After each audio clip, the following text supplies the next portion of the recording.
Hello and welcome. In today's world, the online space has become a mirror that many believe reflects reality itself. What we see and share online now shapes perceptions, drives conversations, and even influences policy decisions across the globe. Nigeria is no exception. Our digital landscape is vibrant, passionate, energetic, and at times volatile.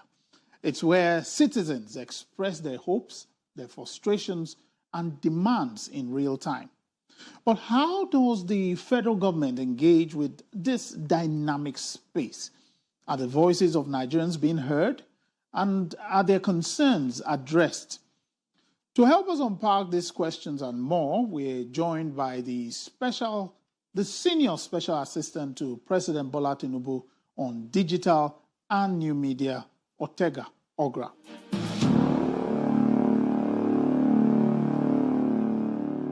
Hello and welcome to Newsnight. Good evening. Thanks for being here with us. I would like to go straight to your background. It's interesting looking through your biodata that you've actually been more in the private sector and you are now in the public sector. I would like to understand how that transition has been. I mean, it's been a wonderful transition so far. My deepest appreciation to His Excellency President Bola Tinubu, for appointing me when he got into office to manage digital engagement, strategy, and communications for his office. Like I say, the basis of communications is the same regardless of where you are.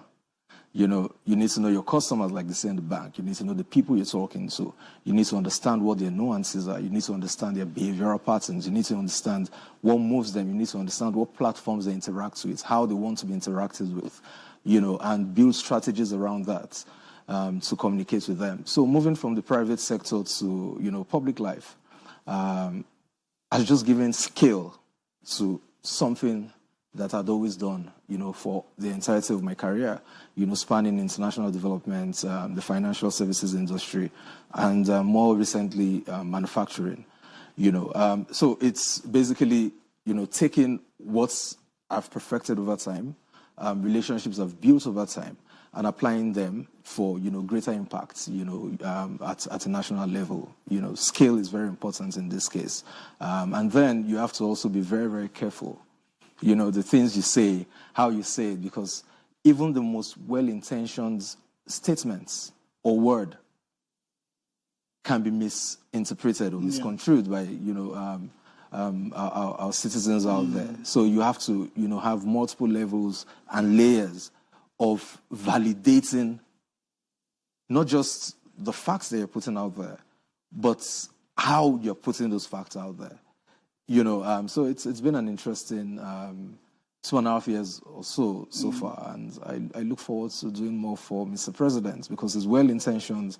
He means very well for the Nigerian people and the Nigerian public. And for him, his entire legacy rests on making Nigeria, the greatest country that it can ever be. Okay, I like where you were talking about the issue of you have to be careful. You have to, check the word, the implication, and all that. Do you feel it's more now than before? Because I think even in the private sector, you still need to watch your... I mean, but is it more now? So in the private sector, especially in regulated private sector, there's a lot of scrutiny, not just from the public and your publics, but also from regulators. Okay. There are things you cannot say. There are ways you can say what you need to say. And the moment you go outside that, the confines of that, then you're looking at penalties, you're looking at, some pushback to your organization. But now it's a free-for-all field. You're working at a national level, the regulation to manage, speech. And that's not to say there's no free speech, but as you and I know very well, you're journalists, for all freedoms, there are limitations to those freedoms. So and we also live in a world now where, facts, are no longer sacred as, the case may be. People are moved more by emotions. They're moved more by, what they align with rather than what is true. And, sometimes people will blame the public for that. But I say, yes, the public have, and when I say the public, I mean we as individuals, regardless of where we are or as a community, we have ourselves to blame for a lot of, the way things are positioned out there. But also, you can't blame people because over time, there's been a trust deficit.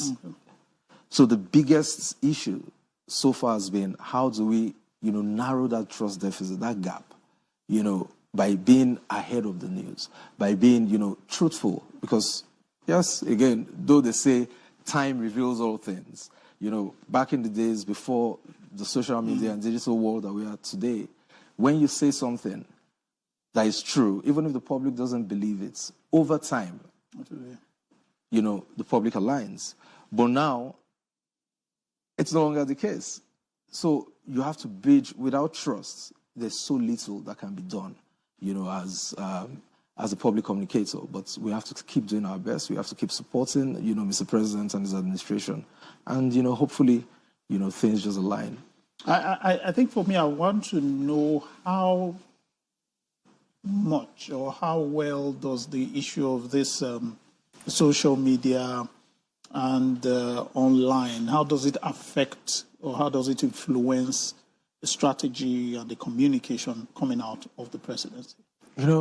Social media and the digital space, as the case may be, has turned everything on its head. It's turned the industries on its head. And most importantly, the media industry, where we are today, both from your end as, the purveyors of news, and even from our end as those behind the strategies, pushing out those news. It's been very interesting, for lack of a better word, because today, before you say something, you put out news, your prints come out every day. Yes. So you have a news cycle that was either, depending on what medium it is, either, on radio, maybe every hour, on TV, maybe every 4 to 6 hours, and on print, every 24 hours. That was a normal, regular news cycle. Today, that news cycle, those walls have been broken down. The news cycle is 24 hours daily. There's no breathing room.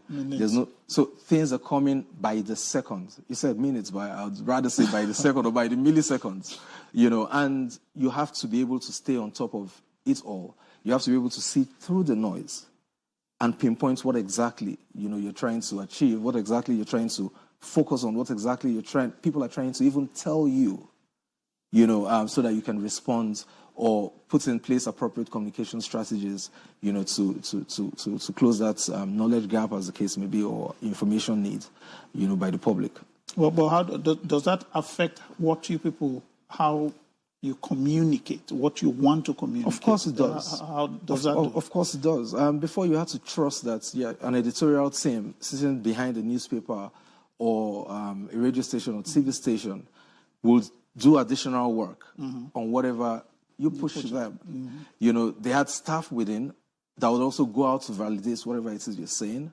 They had people that, when the staff come back in, we piece that alongside what you've put in and also track to ensure accountability. Today, the citizen is the chief media officer. The citizen is the journalist on the streets. The citizen is the editor. And the citizen is the one holding you accountable, regardless whether in public or private sector. So everything we do has to take that into cognizance. So you do? Yes, definitely we have to. Okay. Because, when a press release comes out from the State House, for instance, before even most newspapers have started to post it, you guys post it online first. The conversation starts online. So you have to think, what are the likely, feedback, immediate feedback that we're going to get from this? What is the feedback that we're going to get, 6 to 8 hours after that has gone out? Is there the likelihood or propensity for this to cause some form of, unintended crisis, communications crisis? You have to think through all of that for everything that you do. When you're even planning, because you say, I'm of the school of thought where communications, the role of communications must be at the planning table. Your communication strategist, your media person, your spokesperson, they are not secretaries where you push something to them and they push out. No, they must be on the planning table. When you're planning the policy, through the entire process because we are trained to see risk. We're trained to think ahead of whatever it is you're doing. We're trained to see things from the eyes of the public and advise, whoever it is we're advising, from our principal, the president, to every other minister or whatsoever, appropriately. And then we're also trained to mitigate those risks before they even happen. So we have to put all that into context for every single communication that goes out and every single communication that we haven't sent out, but people are pushing out on our behalf, whether true or false. What would you say is your what I call it, strategy as regards how you present yourselves online? Because and I'm talking now of the media team, because I think there've been complained that you mean Mr. President's media team? Yes, the Mr. President's media team. That it appears online, it appears there are times where one is not clear whether there's a set template or everybody flies as he wills.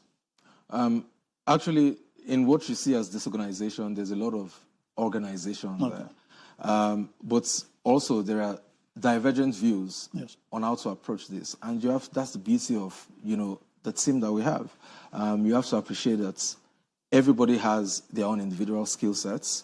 But what is most important is that the key platforms, the key voice that we represent, which is President Bola Ahmed Tinubu, is not misinterpreted or misunderstood in any form. Personally, I'm of the school of thought that every communication must first go through official platforms. And that's why you see when we got in, unlike what you had seen in the past, where those managing the president or the presidency's public communications would rush to put it out on their personal pages first before you can even see it on your principal's page or on the official pages. And I said, no, that's not how it's meant to be. Because even if you look at the laws governing, and the policies governing, public communications, especially government communications, it's very clear. Once you start to use your personal page consistently to push certain things, it becomes, property of state. And then what happens to the citizen? I mean, any of us can be moved to another role, or we can lose our job, or we can be elevated to other roles at any point in time. The citizen deserves a platform where they can go to and see historical data on what is going on. And so if you say it down, if you go to either the Nigeria Gulf pages or the NGR President pages or Mr. President's personal pages, anywhere you are, or the ASU Villa on some other platforms, you will see, regardless of where it is, as long as you're part of the federal government sitting under the presidency, so that includes FEC, that includes different NDAs and all that, you would always see news on the go as they happen in real time being posted on those platforms alongside, explainers, videos, and different infographics and the rest. That's on the issue of passing the information. I'm asking in terms of your personal engagement. Somebody makes an inquiry, the way you respond. So the thing is, we actually have a presidential communications team that meets every week.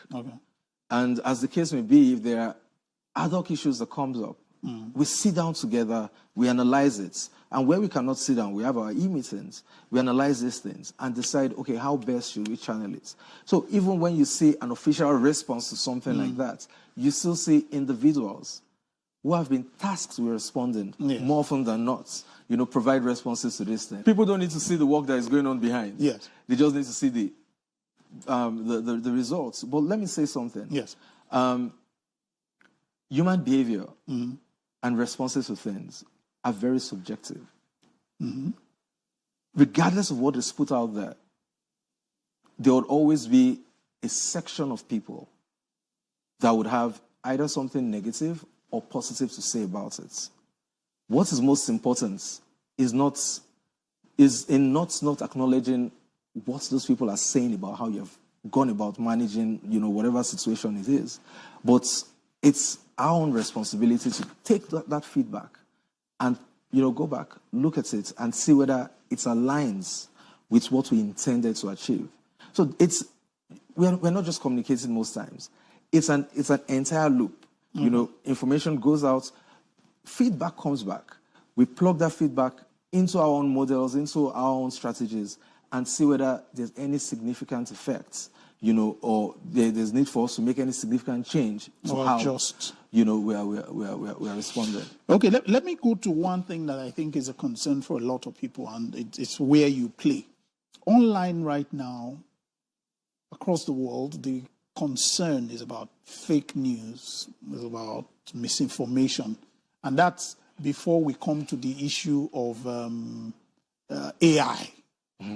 You understand? Yeah. Now, how do you, what's your take? Because this is where you operate. Yes. What's your guiding principle as you operate in this space, especially coming from where you are putting something out, and like we both agreed, this space is very volatile. Things are always coming up, reactions, emotions. What's your guiding principle? So my guiding principle is simple. People do not, you know, believe misinformation or accept misinformation because they are stupid or foolish. They accept it because, you know, humans naturally are emotional. Humans naturally gravitate towards, you know, what they have some affinity for, you know, or what they do not like, you know, regardless of whether it's true or false. And then today, these platforms that you mentioned reward speed over accuracy.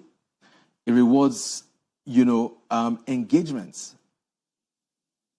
over facts. And, you know, there are not too many guardrails to ensure that platforms, you know, are responsible enough to check where, you know, the information is wrong, to check it and curb it. So my guiding principle is simple. You know, truth and trust will not win by default. That time is long gone.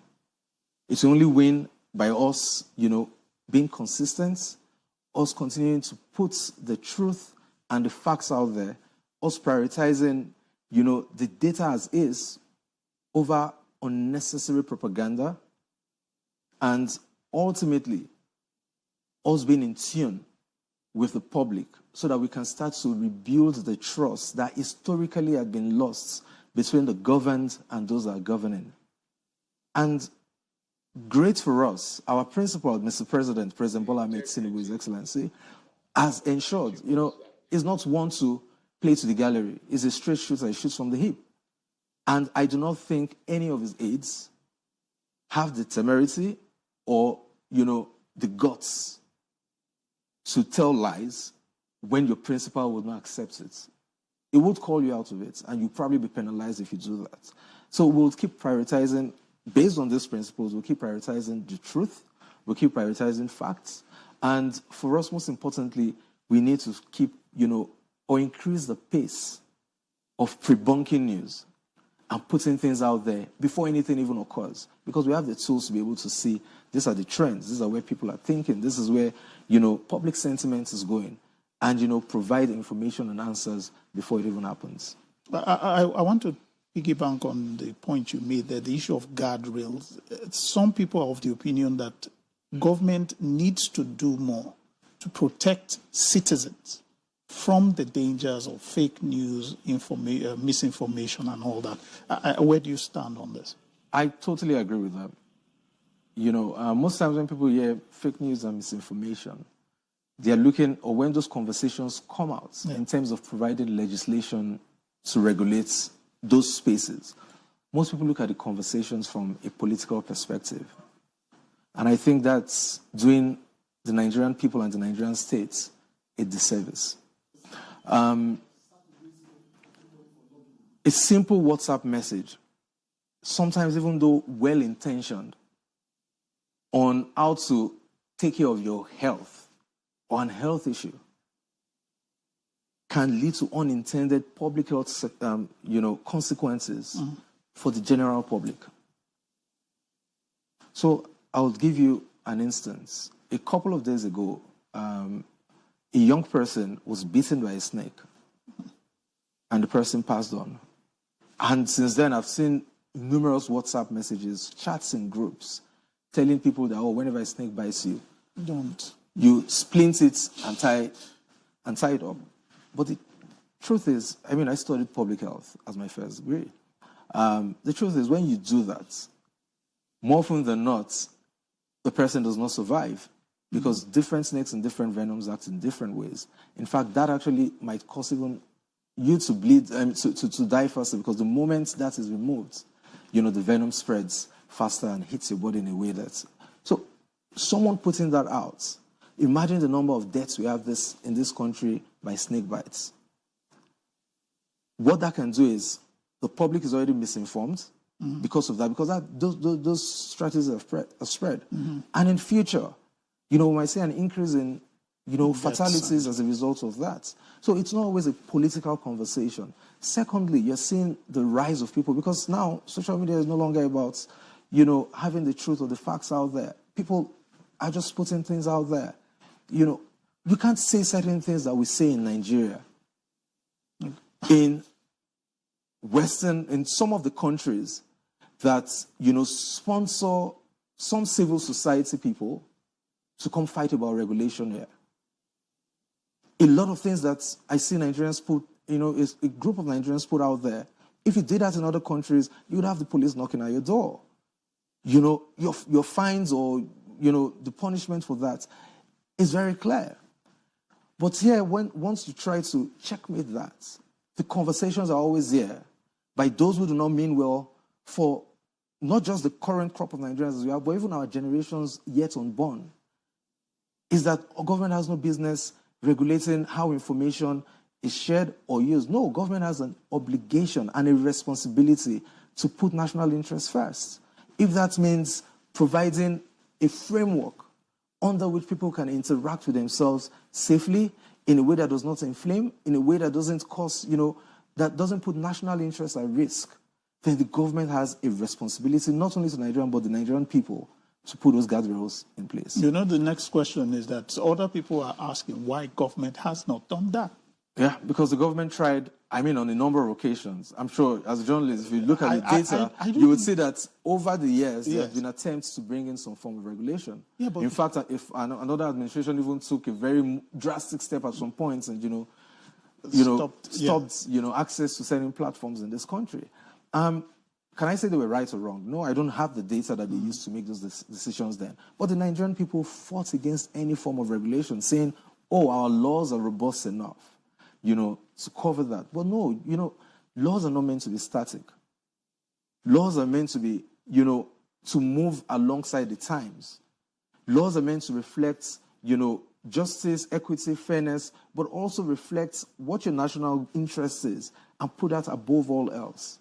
So as platforms evolve, especially in the media and in the media space, it is very important that the government, takes that responsibility of creating appropriate laws to manage these new platforms, these new, and in some cases, a clear and present danger that we all acknowledge, but no one seems willing to, push forward and saying, we need to fix this. Well, I'm happy that, finally, something has passed in terms of the Cybercrimes Act, and then you have a lot of, other, like NITDA, for instance, has their guidelines and policies guiding, the use of all these platforms for communications and other things. So I think Nigeria we're moving forward well. We're doing well in this space, and I think the world has a lot to learn from us in how we've managed this so far. Well, a lot of people have a problem with that cyber crimes act used for that. But let me leave that. I think I need to address that. I think what we need to start telling Nigerians is when your laws are being made, as a citizen, you have a responsibility to follow through the proceedings at the National Assembly. Okay. It's not for laws to be passed and you complain. In the process of making a law, there is room for you, regardless of who you are, as a Nigerian citizen, to engage the National Assembly, to put in your own comments, to put in your own submissions.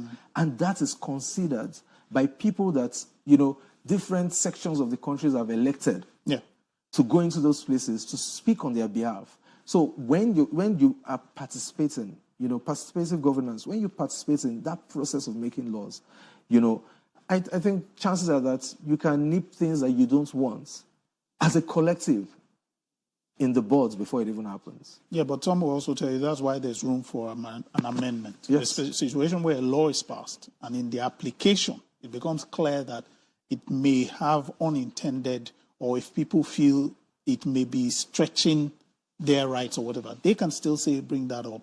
And I think that's along where some people... Of course, and we are seeing that happen very, very often in this administration. Yes. Well, a lot of amendments going to laws that have already been made. But that is because you have a listening president in the person of His Excellency President Bola Ahmed Tinubu. And, you have a National Assembly that is willing to put aside their differences with the executive and work in the best interest of Nigerians. It's time for a short break. We'll be right back. Welcome back from that short break. I'd like you to... We're still on that issue of misinformation, disinformation. Yes. From where you sit, you're in the highest office in the land, you're trying to get news out, and on your landscape, the online landscape, have you had any real-life experience where there's been a fake news or misinformation, and how did you go about resolving that? I mean, we have it every single day. Oh, you have it there. Of course. I mean, because that's just the way things are at the moment. But I think I would use an example that has actually worked. And I would use something that's very close to Mr. President's heart, which is the student loan, NEL fund, as the case is. I remember when we came in, that was one of the first laws that were passed by this administration. And from the moment that law was passed, we started getting all sorts of, takes and news on it that, this is meant to disenfranchise, a certain section of the country. This is meant to be this is meant to be that. And we went back to the drawing board, laid out all these comments, laid out all these complaints, and laid out all the fake news or misinformation as the case were, and said, which of this is true? Which of this has any validity to it? And which do we need to work on? Within a week, the act was back on Mr. President's table with a lot of amendments made to them. Not necessarily because, fake news was spread or anything, but because even within that noise, we had certain truths that were popping out. And we added it to it. Even then, you still had people tell a section of the country not to participate. And we saw that in the early day numbers, where a section of the country, you had very limited people applying for the loans and all that. And that was simply because, like I said earlier, the misinformation is easily believable, and they believe that. But guess what? The most important or the best way to win over a distrusting public is by doing the work. That is the story of this administration. We focus on the work. President Bola Ahmed Tinubu is laser focused on the work. And we get things done. And that is what NEL Fund has done. Kudos to Mr. Sawyer and his team. They've done exceedingly well. They started out by putting information out there as quickly as possible. The number of students that have enrolled, the number of students that have registered, those that have accepted the loans, the schools that have been involved, how much has been given to the schools. What that did, remember I said something earlier about bridging the gap of distrust. What that did for the entire students' loan scheme was show people that this government, at least on this thing, is willing to be accountable to the public. And when people began to see the numbers rise, even those that believed the false news initially became converts and started to apply. Today you have almost 1 million people, young Nigerians, who have registered for NEL Fund. A lot of them, more than half of that number, have received one form of support or the other, from paying of their school fees, to an upkeep allowance whilst they're in school. And guess what? These people don't get to pay back till 2 years after they finish school, or if they get a job, whichever comes first. And for us, that's more or less validation of the strategies that we take. Not everything, not every fake news, not every misinformation is meant to come out or be responded to as a press release or something. Sometimes it's as simple as just getting the relevant, MDA or scheme to do their job. Nothing, converts people better than that. And I'll use this opportunity to tell everyone we're supporting the administration of President Bola Ahmed Tinubu and everyone in government to just keep doing the work. Sometimes it can be thankless, and a lot of times it is thankless. But the Nigerian people deserve our focus, they deserve our accountability, and they deserve our wins, just as Mr. President, will do. We need to take that a cue from him. Okay, let's go into some issues right now, because I think part of what a lot of people will say when they listen to you is that if you talk about the work, that should show on ground. And there are a lot of people who believe that what appears to be said sometimes by those in government, those in the agencies, seems to contradict the reality on ground. A few days ago, an official of the World Bank had a meeting with the president and was saying how the reforms were exemplary, commendable, an example to the world. And a lot of people took offense to that and was like, which universe is she speaking from? Because from their perspective on ground, it appears that there's a contradiction. How do you, in the communication team, get across to Nigerians? 2 years down, it appears that message is not getting down, that look, what is happening? Because what it appears they're reading and seeing online from government is at variance. I really do like your choice of words. Yes. And I love the fact that you use appears. Perception, yes, is a very, very strong tool in the hands of those who want to do good and also those who want to discredit. And they say perception drives a lot of things. Okay. Whether it's true or false, people's perception of something always drives that. To get to know where you are, you need to know where you're coming from. Are we fast-moving? Have we turned the tide in terms of our economy, in terms of the way, business is being run in this country? Yes, we have. Our price of foodstuff, lower, considering where we were as of 2023 coming in and the economic factors that surrounded us. Have things gotten cheaper instead of becoming more expensive, whether it's a bag of rice, a bag of pepper, and these are things that you can go and verify, or even before we finish this conversation, and come challenge me on that. Have they gotten cheaper? To a large extent, yes. Headline inflation has dropped, food inflation has dropped, and all those things. But are we communicating that very clearly to the people? And are they getting the message? I was getting there. Yes. Because it's one thing to communicate, it's another thing for people to yeah. get there. I would say I'll give us 60%. And why it's interesting and why I was smiling while you were asking the question is, only 2 days ago, in the presidential communications team meeting, this was something that we discussed. And what we have seen is the president has done, President Bola Ahmed Tinubu has done an excellent job in stabilizing an economy to the point where even those that said by today, as we speak, Nigeria will be in a worse off state, are coming into this country to praise our work. The world is saying it. What does it pay the World Bank to come or the IMF to come and lie on behalf of the Nigerian government? It does nothing for them. What does it pay an investor, from a foreign investor, to come into this country, bring his money that he's trying to protect and grow, when they have some of the best, analysts in their teams and everything, and can actually look through our books and look at what we're doing and say, oh, are these people actually doing well? They are seeing it. But because we ourselves have not done an excellent job, and I'm not, trying to say that, oh, we've done poorly. No. When you say we ourselves, who are you? I'm talking of the communication side of things. Okay. Government communications. I'm not saying we've done poorly. No, don't get me wrong. I am saying we should start talking about the realities that people are seeing.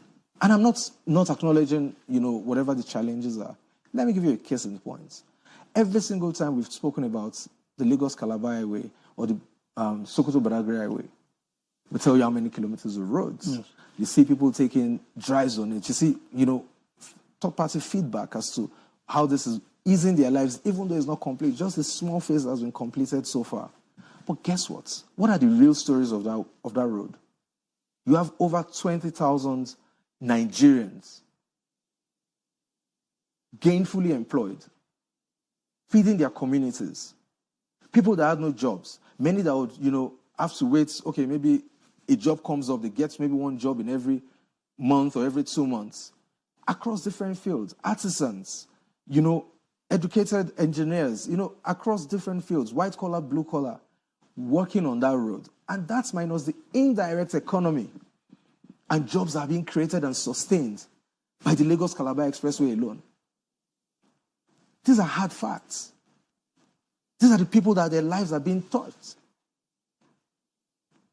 These are jobs that would have not been created if these infrastructure projects are not going on. Now, look at how many roads are going on across the country. Let's say on the average, you have 1,000 people working on each of them. Yeah, you are doing the math. No, I'm coming. I'm telling you. So you see, so at the end of the day, I think, and this is not just the presidential communications team, this is also the media. When people come to say, oh, things are not working well, oh, we are not feeling these things, oh, now road we go chop. We need to be able to go out and tell those stories and say, yes, now roads 20,000 people they chop from. Now road communities they built from. You understand? You need to show them this. People are getting their lives, they are getting a means of livelihood.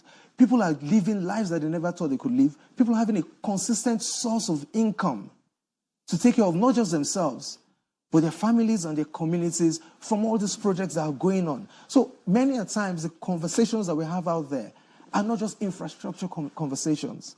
They are deeper conversations than that. They are real life conversations, economic conversations. So I think the time has come for us to just stop talking at the top level because people cannot see and feel that. Mm-hmm. But people can see and feel the fact that, oh, a bag of rice that was 110,000 as of December 2023, in some places 120,000, came down in the last 18 months, to between 55 and 75,000 naira. People can feel that. Their pockets can feel that. So there's more work for your team. There's more work for our team. For government communication. And there's more work for you as the media to do. To also stop focusing on those things and go find the real stories. Let's go back to how media used to be. Oh, it's back to the media. I said it's a joint thing. Of course, let's go back to how you used to be, where you were pursuing the news. You were pursuing human angles. And not just to, because I say it happen a lot of times, even in the media space. It's almost as if we're farming engagements. No, Nigeria is the one country we have. I seem animated talking about this because I'm extremely passionate about this country. And I get, a lot of that passion too from my boss, Mr. President, President Bola Ahmed Tinubu. Nigeria is one country that we have. We need to work together. It doesn't matter who is in power. So, but what it appears you're putting forward now is that the stories or whatever is coming out as people's complaints are more for engagement than what is fact. Definitely not. I'm not saying that. Okay, yeah. So I'm saying what if like you did when you were talking about how you looked at the issue of the Nel Fund, looked through this to see that maybe within those exactly like I told you, I said only just 2 days ago, the presidential communications team met on this. Okay. And we looked at it deeply. And this is one of the things that has come out. That I say, we're all working together. We're all parts of a whole called Nigeria. Whether we're in the presidency as the presidential communications team, or an elected official, or you as the media, who are the fifth, realm of state. We all need to work together and help the Nigerian people understand why we are where we are, why the economy, which was regressing at some points, has been saved, has now been stabilized, and how that stability that all these people that they see come to this country to talk about, that stability they're talking of, how it translates to the common man on the streets. It's not a job for us alone. We could do it, but it would not be enough. It's a collective work. Let me... You mentioned the issue of you people having meetings and all. And while I won't want to understand what the total is, from your own desk, digital, online, strategy, communication, when you look through, I assume you have a team, look through the metrics and all, what's the perception you get from online of your administration? Okay. I'm highly pleased as we speak. And I'll give you a little bit of a background. The 2023 elections were some of the most divisive in terms of the narratives that were out there in this country. You had certain candidates and you had even citizens, pushing all sorts of narratives that sought to divide. It's an election after all. Yes, people have to be passionate about it. People have to, put in the person in office who they believe is best suited for the job of pushing what they want as citizens of this great country, Nigeria. And that carried into the starting months of President Bola Ahmed Tinubu's administration. A lot of people never wanted to hear what the administration wanted to do. And we still have, smatterings of that here and there. They're just not interested. And then there's a group of people who, for whatever reason, just don't like the president. And that's their prerogative. Yes. It's their right. But what I say, and what Mr. President has said many times is, do not throw out the baby with the bathwater. Don't like me. Don't like my face. Don't like the fact that he is the elected president of the Federal Republic of Nigeria. But love your country. And that's the basis of it all. And I'm happy that, you see, the president on his inauguration speech, he called on every single aspirant to come to the table with him. Let them work together. Call us out where we're wrong. But most importantly, let us work together to fix this country. So what does Did anybody listen? Oh, no. Even when those that didn't contest with him, when they didn't listen, today we are seeing many of their subnational governors that got elected having seen the light. And I'm moving to Mr. President's party, the All Progressive Congress. I'm not here to speak about politics. Yes, but I'm trying to put you back on the name because of time. I'm just trying to tell you. What's the perception? What's the perception that comes back to you? The perception has swung, in favor of the president because time has revealed his intentions, that they are in the best interest of Nigeria. Yes. Time has revealed that despite nobody giving Nigeria a chance, in fact, we're always being compared to certain other countries, one in Africa, one in South America, that were in a similar position as us in 2023. We're always consistently being compared to them. But guess what? Which is the only country of the three that has not had to go look for a bailout from international finance organizations? Nigeria. Which is the only one of the three that has been able to not only beat down hyperinflation, but ensured, stability without loss of jobs, either in the public sector, as they would think, or as the other countries have done, or in the private sector. Nigeria, which is the only country of the three, has been successful in refinancing a lot of his, very high interest rate loans. Nigeria. Which of this, despite doing all this and paying back their debts, has been able to provide more disposable income in Nigerians' pockets, in the citizens' pocket. Nigeria, and how, this last point, how have they done that? Nelfund, for instance, parents no longer have to bother about, paying their students' school fees. There's more money in their pocket. Yes. Some parents, yes. Because not everyone is in need of student loans. Yeah. So they do that. They have more money in their pockets. The tax laws went into effect 1st of this year. That's more money in the pockets of majority of Nigerians who used to be, because before the tax system was taxing the poor. But today, I've seen a lot of comments online and everything. People are saying, oh, they've received their pay, and they've received their pay slips. Yeah, without a lot of companies increasing salaries. But you also see more money is coming into your pocket. You also see the comments that wonders what government is doing about the issue of security, what government is doing about other issues that they feel. Security, even like you mentioned, even as much as you put it out there, government is doing a lot. Some of the indices appear to show a favorable move. But people are still having difficulties economically. True. So what else do you get when you go through the metrics and go through your own data? So for me, it's very important that whatever you see, either by just looking online or looking at our data, you triple validate, like I said earlier on. On the security issue, in as much as we have done a lot of investments into the agricultural space, one of the reasons why we have foodstuff becoming cheaper in this country in the last 18 months has been the fact that over 2 million Nigerians who were once internally displaced across various theaters in this country have been able to successfully return home and to their farmlands. Now, please do not get me wrong. I am not trying to minimize, or not acknowledge what people are going through in certain areas of this country. But I want to also use this opportunity to thank every single gallant man and woman of the Nigerian Armed Forces who are laying down their lives by the minutes, a day every day, for us to be able to sit down in this studio, for you to be able to watch me from your home, as we're talking. I want to thank them because it is not easy being in the Nigerian Armed Forces. And they are doing everything, laying down their lives for us. But it is also Mr. President's promise to Nigerians. He has provided more equipment.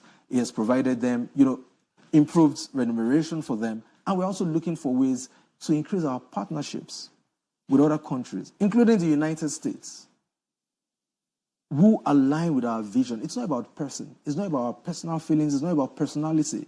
No, it's about Nigeria. It's about aligning with those that see our pain, aligning with those that see our shared pain. Because what is happening in Nigeria is not limited to Nigeria alone. It is a global pain that is being felt across different countries of the world. I need to round up, but yes, I would like to round up on this note. On your space, there are a lot of Nigerians still who believe that their voices don't matter. They feel they're not heard. Young people think this country does not, they look at you, you're a young person in government, and this administration appears to have a lot of young people places, but a lot of Nigerians feel their voices don't matter. If you were to talk to them today, what are you saying to them? It is very simple. Dear young Nigerian, your voice matters. It's as simple as that. My job as a young person in government, aside my professional role, is also to be able to have a minority report. Even if everybody in government says this way, I, as well as other young people in government, we have an obligation to the young people of Nigeria that we represent to speak up and say, this does not bode well for our constituency, our primary constituency, the 60%. We could be a nation of our own, of young Nigerians. But we are here by design and whatever. But your voice matters. And government keep talking. Keep holding us accountable. But let us, shun criticism, unnecessary criticism. Let us work together. You can make a complaint. You can bring up an issue without necessarily being negative about it. At the end of the day, at most, Mr. President has 8 years in office. Someone else will come in. At most, and then what happens? You have yourself, you have your children, you have your unborn kids that's still going to come into this country. So we need to work together, keep raising these issues, contact us, reach out to us any way you think is necessary. But let's do it in an atmosphere of construction, in a constructive atmosphere. And I think Nigeria will be better off for it. Okay, I'd like to thank you very much. It's been an interesting discussion. Thank you very much, Thank you for being our guest. Thank you very much. Have a wonderful evening.